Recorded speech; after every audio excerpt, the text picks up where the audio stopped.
Welcome back to another technical deep dive here in the debug zone.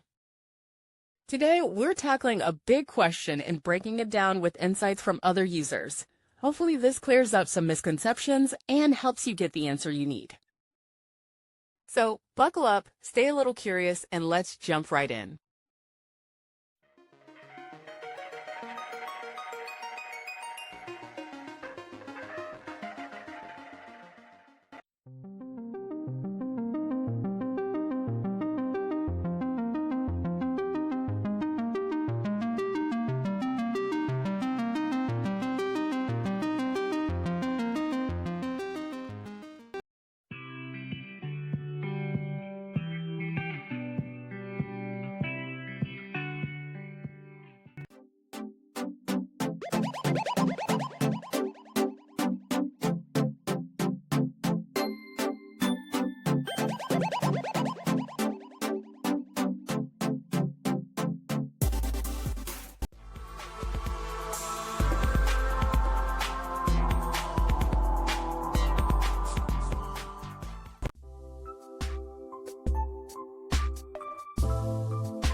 And that's a wrap.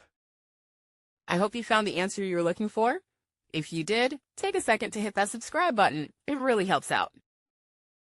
And let me know in the comments which solution worked best for you. See you next time in the debug zone.